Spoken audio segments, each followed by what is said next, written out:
Cerita dimulai di sebuah kantor polisi India.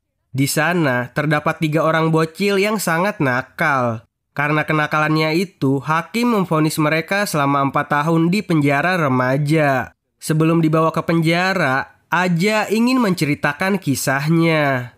I think you have time for a story. Yeah. Aja lahir di sebuah desa kecil di kota Bombay. Sewaktu Aja kecil, ia sama sekali tidak mengerti apa-apa tentang dunia yang sangat membagongkan ini. Aja adalah seorang anak tunggal dari wanita yang bekerja sebagai tukang cuci pakaian, bernama Siring Lapas Patil. Aja juga mempunyai seekor sapi yang diberi nama Mohini. You're too skinny. Eat, Mohini, eat. Saat masih kecil, ibunya bilang kalau Aja tidak mempunyai ayah. Ia lahir ke dunia seperti sulap atau keajaiban. Aja yang tidak mempercayai perkataan ibunya itu selalu bertanya-tanya siapakah ayahnya tersebut. Mama, is that him? No, is that him? No, no, he's not. You do not have a father. Stop asking. You cannot ask me this question again and again. Sebelum sekolah, dunia bermain Aja sangat kecil. Boro-boro main ML, PUBG, dan FF. TV sama internet aja nggak punya. Aja hanya bermain dengan sepupunya Batuk dan Bim yang rumahnya nggak jauh-jauh amat dari tempat tinggal Aja. Akhirnya, setelah Aja belajar di sekolah, ia menyadari kalau dirinya itu sangatlah miskin. Mama, are we poor? No, We are.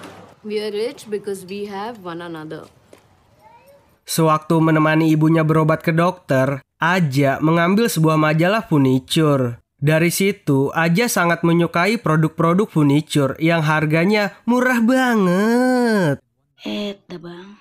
Mohini, in the living room, we could have cotton coffee table. The very rich.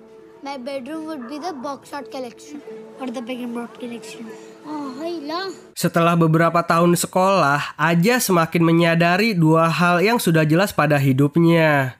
Yang pertama, kalau ia miskin. Yang kedua, ia tidak ingin menjadi orang miskin lagi.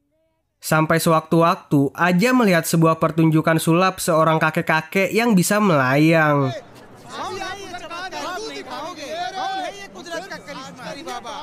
Malam harinya, Aja bersama teman-temannya mencuri peralatan si pesulap dan langsung ia gunakan di keesokan harinya.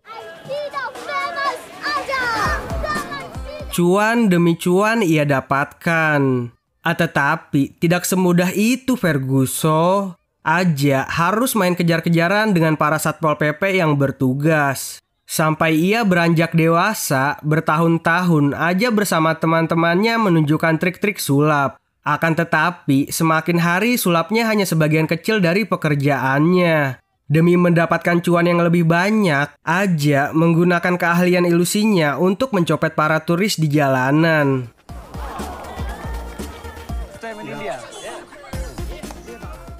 Hasil yang Aja dapatkan, ia setorkan sebagian kepada seorang bos yang memegang wilayah tempat Aja melakukan aksinya.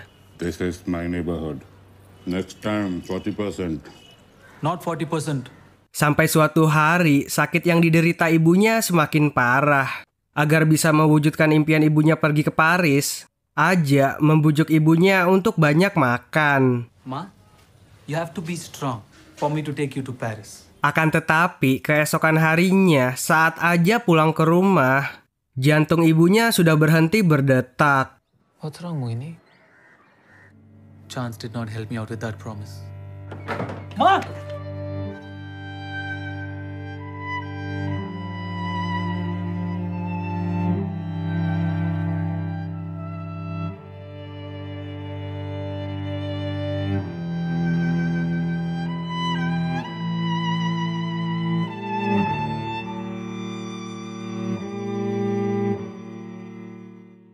Setelah kepergian ibunya, Aja menemukan sebuah foto yang akhirnya ia mengetahui asal-usul ayah kandungnya.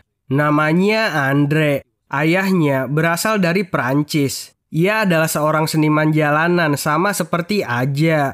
Ayahnya menulis ratusan surat cinta untuk ibunya Aja. Yang salah satunya tertulis jika orang tua ibunya Aja mengizinkan menikah, ibunya harus pergi ke Paris. Di puncak Menara Eiffel, setiap hari Minggu, ayahnya selalu menunggu kedatangan ibunya. Dan jika sesampainya di sana tidak ada, ibunya boleh melipat surat tersebut menjadi pesawat terbang. Dan terbangkanlah ke kota yang nantinya akan terbang menemui ayahnya.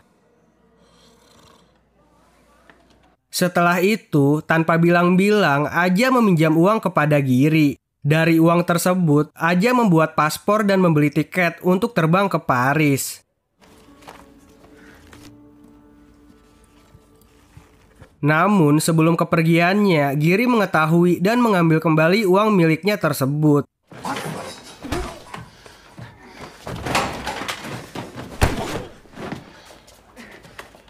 Dengan bermodalkan uang palsu 100 euro, Aja nekat pergi terbang ke Paris untuk menemukan ayahnya. Go. You're free now. Find another family. Sesampainya di Paris, Aja langsung disambut meriah oleh seorang supir taksi bernama Gustav. Some people dream of Montmartre. Others go directly to the Louvre, want to see the Eiffel Tower and to Eiffel. Sampai akhirnya di mobil, Aja tersadar kalau supir taksi itu ingin merampoknya dengan cara memakai argo yang berjalan sangat cepat. Yang kalau orang biasa pasti langsung marah jika mengetahui hal tersebut. Di sini, Aja malah senyum-senyum. Ia ingin membuat bahagia Gustav dengan melancarkan aksinya tersebut. I don't know if you have Uber in your country. Sesampainya di tujuan, Gustav dibayar dengan uang 100 euro cash nggak pakai kembalian. See you soon. See you soon. And a privilege to have met you.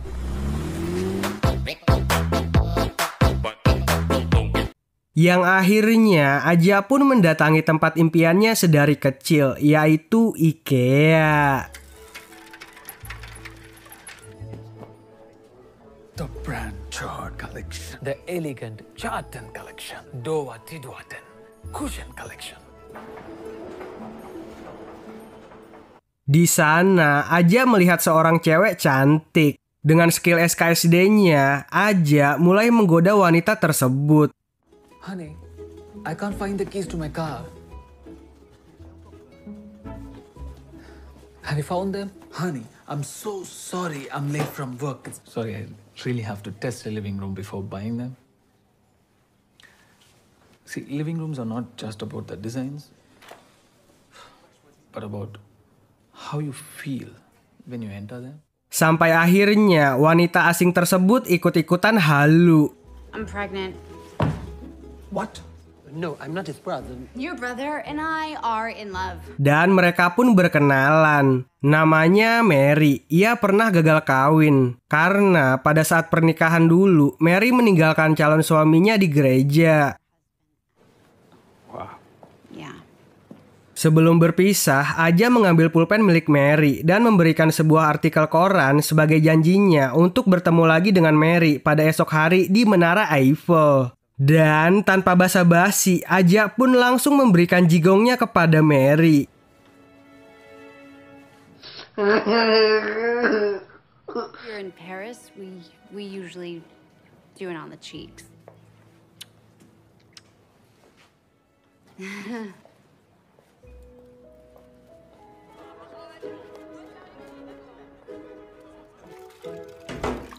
Sesampainya di rumah, Mary langsung menceritakan pertemuannya bersama Aja kepada sahabatnya yang bernama Mawar.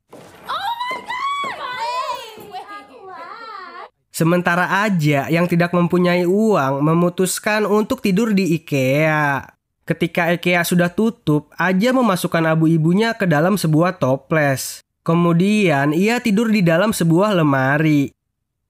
Karena perjalanan yang sangat panjang, Aja langsung tertidur sangat nyenyak di dalam lemari tersebut.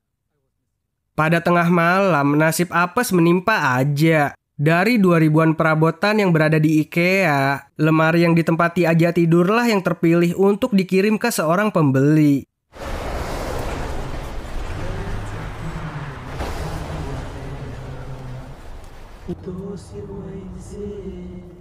Dan pada saat Aja terbangun, ia sudah berada di sebuah truk yang berisikan imigran gelap dari Somalia. London. London? We're heading to the land of the milk and honey. I'm a tourist. A tourist? You all are illegal immigrants? Traveling in a wardrobe. Yes, you are doing the famous wardrobe. No, really, I'm a tourist. Yes, I travel to Bora Bora in a business class wardrobe. I have my passport. I'm from India, see? And you are not? No. Somalia.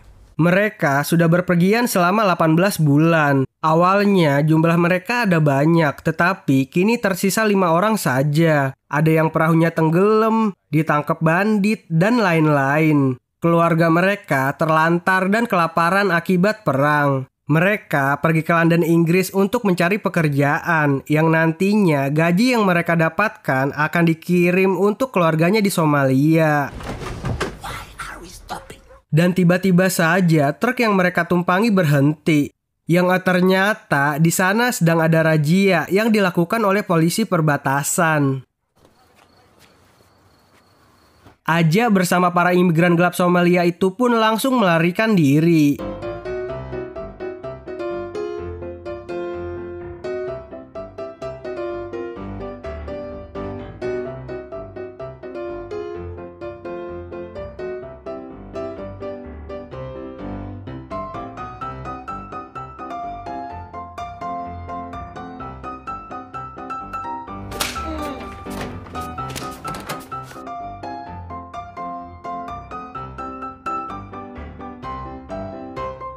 Sampai akhirnya Aja bersama salah seorang imigran gelap Somalia yang bernama Wiraj mendapati jalan buntu.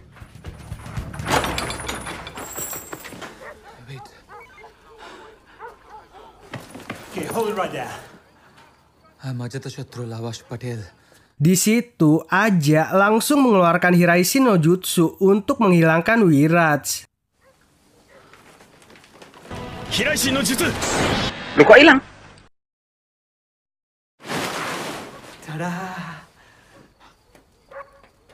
Alright, Copperfield, where is he? Holy shit. Sementara Aja ditangkap dan dibawa ke kantor imigrasi. Let's go. Just this one last one. Oh. Hey. Last one. Okay, yeah. I like this. Di sana, uang palsu 100 euronya Aja yang cuma selembar-selembarnya dihancurkan. Fake. Yep. Begitu juga dengan paspornya, pulpen milik Mary, foto keluarga, dan surat cinta ayahnya dikembalikan. Very well written. Poignant. Kemudian dari kantor imigrasi Inggris, Aja bersama para imigran gelap lainnya dikirim ke Spanyol. Sesampainya di Barcelona, Spanyol, ternyata tak ada satupun orang Spanyol di dalam rombongan tersebut. British. I am Swiss. Akhirnya dari kantor imigran Spanyol menelepon kantor imigran Inggris meminta agar para imigran gelap yang dikirimnya dipulangkan kembali ke Inggris. Tetapi kantor imigran Inggris menolak, yang akhirnya Aja bersama para imigran gelap lainnya ditahan di kantor imigran Barcelona, Spanyol. Sementara jauh di Paris, di bawah menara Eiffel, Mary menunggu Aja sampai larut malam. Sampai sewaktu hendak pulang, Mary di SKSD oleh seorang pria di dekat menara Eiffel tersebut. Excuse me, I'm sorry. Can I ask you something? Namanya Peter, ia bukanlah Spider-Man. Hari demi hari mereka lalui sampai akhirnya Mary bersama Peter jadian. Look at them. How's life fair? Kembali melihat nasib Aja. Hari demi hari Aja menjalani aktivitasnya dengan ngepel, mencuci pakaian, dan menghibur bocil-bocil dengan aksi sulapnya.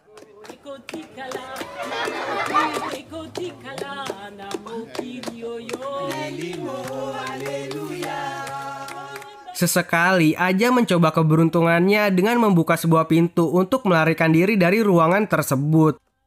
Sampai tibalah suatu malam, pintu tersebut tak terkunci. Tak berpikir panjang, Aja langsung memasuki sebuah koper merah.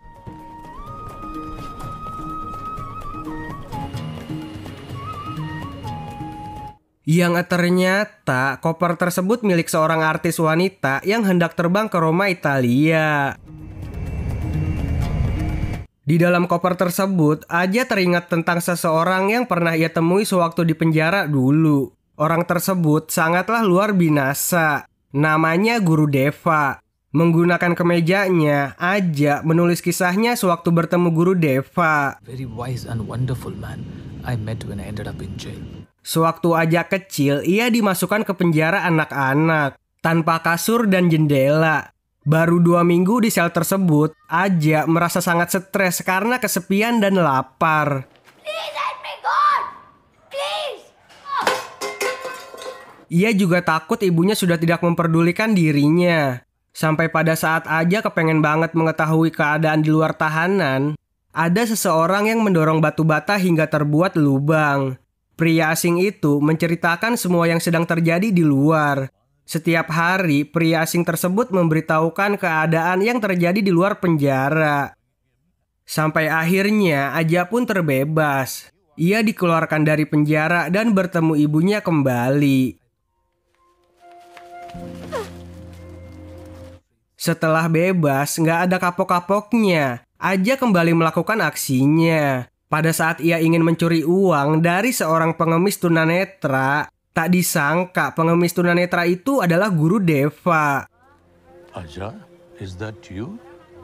Master Deva, Aja? you blind? Yes, I'm blind. Dari situ, Aja mendapatkan pelajaran yang sangat berharga untuk hidupnya. Lanjut melihat nasib Aja. Setelah penerbangan pesawat yang lumayan jauh, akhirnya koper yang dimasuki oleh Aja sampai di sebuah hotel mewah. Dan ketika wanita pemilik koper tersebut sedang mandi, Aja keluar dari koper tersebut dengan tidak menggunakan baju. Seketika wanita pemilik koper tersebut pun langsung menodongkan pistolnya kepada Aja. Why are you half naked in my trunk? You don't need a gun. Di sini Aja mengaku kalau ia adalah imigran gelap dan seorang penulis. Dan akhirnya mereka pun berkenalan. Namanya Nelly. Setelah membaca tulisan pada kemejanya Aja, Nelly pun sangat terkesan atas kisahnya Aja bertemu dengan Guru Deva. Excuse me. Tak lama kemudian datang seorang pria bernama Alfredo. Ia adalah mantan suami Nelly. Di situ Alfredo mengajak Nelly untuk berkencan. Tetapi Nelly yang sudah tidak menyukainya lagi nggak mau. Just need 5 days of reshoot. Dan tiba-tiba Alfredo melihat Aja yang sedang tidak berpakaian. Alfredo pun langsung berburuk sangka. Tetapi Nelly langsung menjelaskan bahwa orang itu adalah seniman. Nelly juga memberitahukan kalau saingannya Alfredo yang bernama Giancarlo ingin membeli kemeja tersebut dengan harga 50.000 euro. How much? 50. 50,000 euro for a shirt? Berpindah di Paris, Mary yang sedang menaiki taksi merasakan kegalauan. Walaupun ia sudah mendapatkan pacar, tetapi ada hal aneh yang merasuki jiwanya. There's someone else. No, there's no one. Kembali ke Roma, Nelly mengajak Aja ke sebuah tempat wisata. Di tempat itu ada sebuah kolam yang diyakini bisa mewujudkan impian orang dengan cara melemparkan sebuah koin. Okay, make a wish. Aja pun melemparkan koinnya dan berharap bisa bertemu kembali dengan cinta pertamanya, yaitu Mary. Okay, my turn. I wish Thomas Grégoire could forgive me. Sedangkan Nelly ingin mendapatkan cinta sejatinya kembali, yaitu bersama Thomas Gegoa, seorang pria yang menjadi kekasih Nelly sebelum menjadi artis terkenal. Even now, not one day passes by that I don't think of him. Setelah itu, mereka berpesta dan berjoget-joget bagai film India.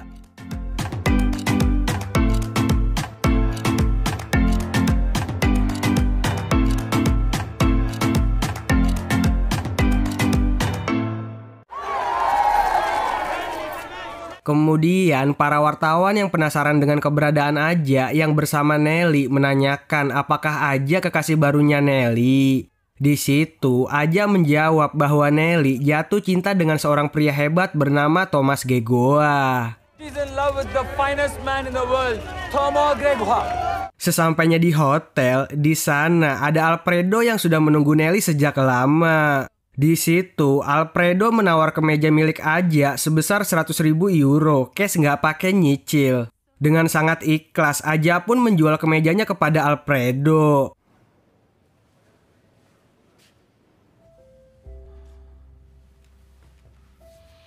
Di pagi harinya, Thomas Gegoa yang melihat berita di TV. Kemudian ia menelepon Nelly, mengajak Nelly untuk berkencan di pagi hari. Merci beaucoup. He called. Thomas called. Sementara Alfredo yang sedang lari pagi bersama 2 bodyguardnya, di tengah perjalanan ia berpapasan dengan Giancarlo. Alfredo. I'm sorry for the shirt. What the hell are you talking about? The shirt story. I bought the shirt. What shirt? Dari situ, Alfredo mengetahui kalau Giancarlo tidak pernah menghubungi Nelly dan gak tahu apa-apa tentang kemejanya si Aja. Alfredo yang merasa ditepsong itu pun langsung menyuruh anak buahnya untuk mengambil kembali koper yang berisikan uang 100.000 euro miliknya. Ciao, Mr. Aja. Give me back the money. Aja yang gak mau mengembalikannya langsung kabur melarikan diri.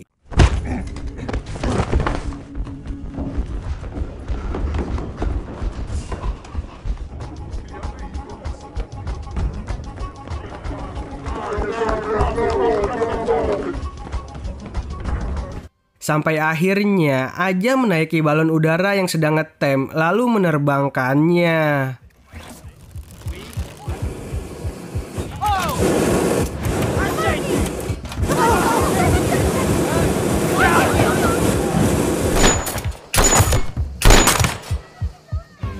Di balon udara tersebut, Aja merasa sangat enjoy. Ia menemukan minuman dan cemilan yang sangat maknyus. Seperti pepatah bilang, sekali dayung 2-3 pulau terlampaui. Dari balon udaranya, Aja langsung terbang menuju Paris untuk bertemu dengan pujaan hatinya Mary.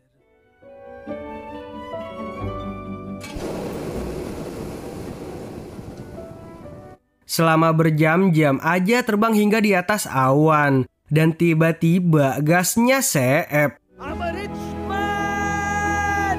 Woo-hoo!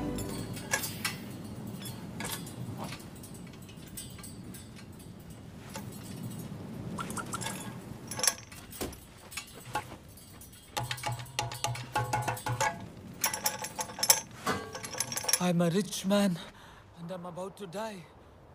Saat sedang berputus asa, Aja mendapatkan sebuah nomor telepon tempat Mary bekerja pada pulpen milik Mary. Di situ, Aja pun langsung menelepon dan meminta untuk berbicara dengan Mary. I need to talk to Marie. She's not in today, sir. It's an emergency. Sampai akhirnya, ia mendapatkan nomor telepon Mary lalu meneleponnya. Namun, sayangnya Mary sedang mandi. Aja menitipkan pesan kepada Mawar kalau ia benar-benar mencintai Mary. Can I leave a message? That I love her. I will always, always, always love her. Yes, I love her. Tetapi Mawar bilang kalau Mary sudah mempunyai kekasih baru. And yesterday they decided to move in together. Tak lama kemudian, dari foto keluarga yang Aja selalu bawa, ibunya memberikan Aja semangat untuk tetap hidup. You are in control of your life, not chance or karma. What do you mean? And take responsibility for your life. Dan tiba-tiba saja balon udara yang dinaiki Aja mendarat persis di sebuah kapal kargo yang menuju Libya. We are going to Libya. Libya? Now tell me, what is in the briefcase? Di kapal tersebut, koper yang berisikan uang 100.000 euro milik Aja diambil paksa oleh pemilik kapal. yang kemudian Aja diturunkan di pelabuhan Libya, Afrika. Tak disangka di sana Aja bertemu dengan Wiraj, imigran Somalia yang Aja selamatkan sewaktu di Inggris. Unfortunately, they don't want me in the land of the milk and honey. Dari situ Aja diajak ke tempat para imigran gelap tinggal. Di tempat itu Aja meminta tolong kepada Wiraj untuk mengambil kembali koper yang dicuri oleh seseorang di kapal kargo. Dengan senang hati, Wiraj pun mau membantu Aja untuk mengambil kembali kopernya tersebut. But everyone, no violence. Malam harinya saat para awak kapal sedang asik minum-minum ciu dan menonton sesuatu, Aja bersama yang lainnya menyusup masuk ke kapal kargo. Dengan mudahnya Aja masuk ke dalam kamar dan mendapatkan koper miliknya kembali. يا أخي خسرانين طبعا خسرانين هذا اللي رابح هذا الأوراق هذا يربح لي أنا. Oh, what are you doing? لا مستحيل. استنى شنو منين جبت؟ Twilight? هذا مستحيل. Perfect. Let's go. Keesokan harinya di tempat pengungsian, Aja menanyakan kepada Wiraj berapa harga yang harus ia bayar kepada para teman-teman Wiraj yang sudah membantu mengambil kembali kopernya. How much? We are all in transit. Di situ, Wiraj menceritakan beberapa impian dari para imigran gelap yang ada di tempat tersebut. Ada yang ingin mempunyai toko roti, ada yang ingin pergi ke Dubai, ada yang ingin ternak lele, dan lain-lain. Every one of them has a dream. I understand. Di situ, Wiraj menyuruh Aja untuk memberikan uang yang terasa benar menurutnya. Give what feels right.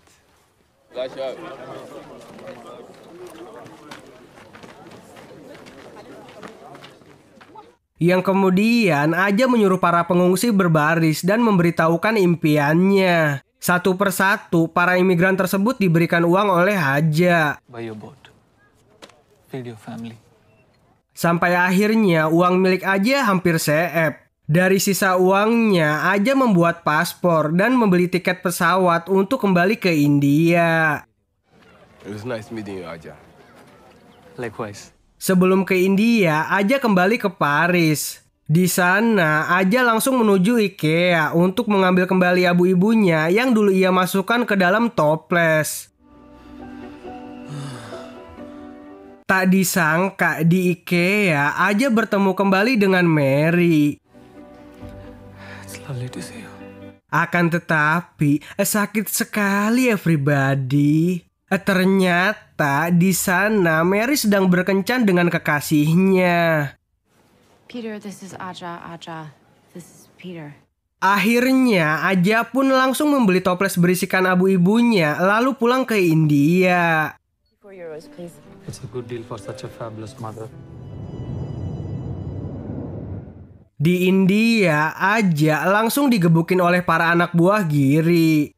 Dan untuk melunasi semua hutang-hutangnya kepada Giri, Aja bekerja menjadi guru di sekolah dasar, berharap agar nasib para anak-anak lainnya tidak seperti ia sewaktu kecil dulu. Kemudian pada saat Aja sedang asik mengajar, tanpa diduga tiba-tiba seketika Mary datang. Mary membawakan sebuah potongan koran yang Aja berikan sewaktu di IKEA dulu. I did promise. Dan mereka pun langsung berbagi jigong bersama. Maybe I shouldn't have come. Go back to your seats. Now. Go. Dan inilah yang kalian sudah tunggu-tunggu. Dan cerita pun hiji, telu, opat, tamat.